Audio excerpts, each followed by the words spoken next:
The structure of the immune system, unlike other systems in the human body, is a very special system due to its unique structure consisting of many types of organs, tissues, cells, and fluids. Its many different parts are located throughout the body. Lymphatic fluid is the main component of the immune system, and it contains many different immune blood cells that travel throughout the body. The lymphatic system through which the lymph fluid flows contains blood vessels, canals, glands, and glandular connections. The bone marrow is directly connected to the tonsils, polyps, Peyer's patches, and the appendix. These organs also communicate with the immune system and possibly where B cells are educated. The thymus gland is another organ that T cells are educated. The spleen, which is not only a storage cell for blood, but it's also full of immune cells that communicate with each other. All of these make up the immune system. The immune system has only one purpose: to protect you from the enemies and destroy them. What does the immune system protect us from? It protects from external invaders like viruses and bacteria, and from mutated cells. Science calls those enemies antigens or anti-life forming, or they can be pathogenic, disease-causing. These microorganisms can be bacteria, viruses, fungi, pollen, mold, cancer cells, and more. Mutated body cells can include old blood cells that need to be recycled, as well as cancer cells that can grow into tumors. Anything that is not part of you or was part of you and now it's waste is treated by the immune system. It's either destroyed or eaten and disposed by your immune system. The immune system maintains two main functions 24/7: supervision and action, or in other words, the purpose of the immune system is one, to identify what belongs to your body and what does not belong.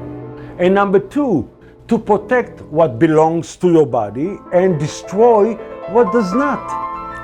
The immune system constantly checks the blood, the organs, and the systems in the body for invaders.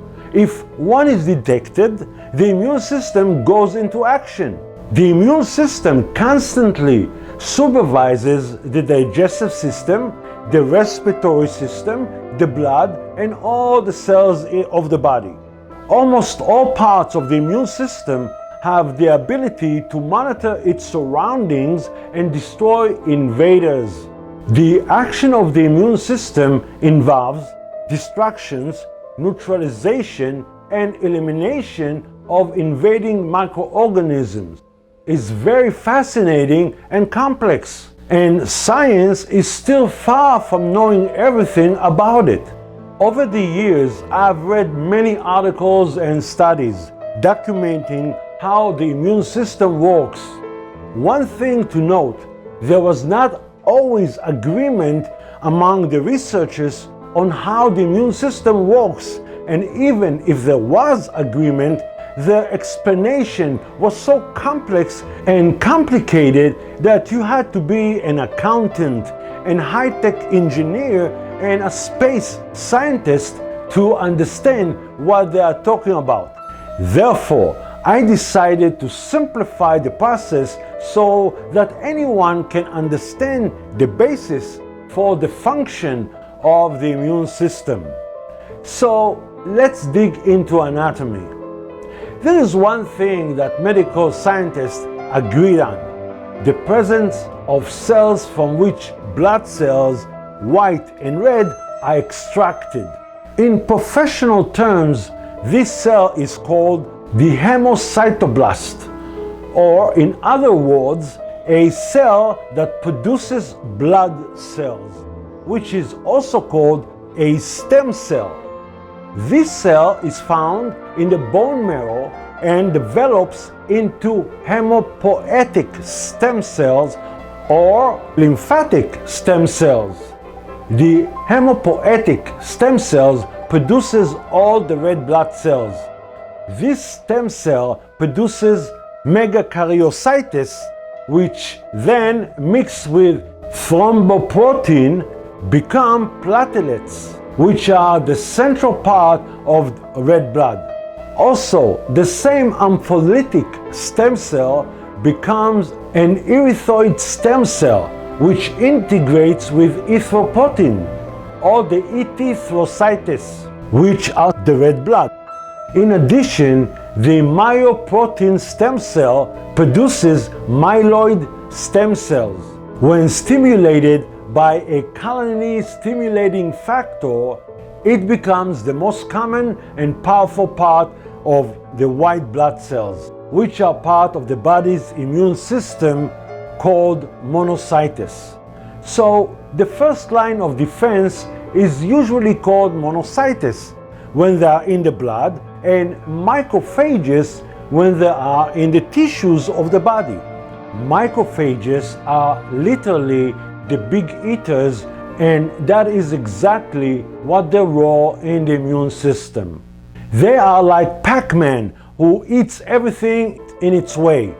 The same myeloid stem cell can become a granulocyte stem cell, which produces granulocyte immune cell called basophilus, eosinophilus, and neutrophilus. These powerful immune cells exist in both the blood and the tissues of the body. The lymphatic stem cell is another main cell produced by the original stem cell.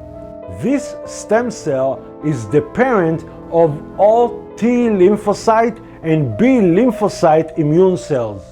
The lymphatic stem cell is transmitted through the blood directly to the thymus gland, where it's educated and becomes one of the wide variety of T cells. It can become a T4 lymphocyte cell called a T helper cell, or an 8 T lymphocyte cells, or lymphocyte T killer cell, or a lymphocyte TK cell, also called a killing T cell. The lymphatic stem cell can be educated elsewhere and become a B lymphocyte cell.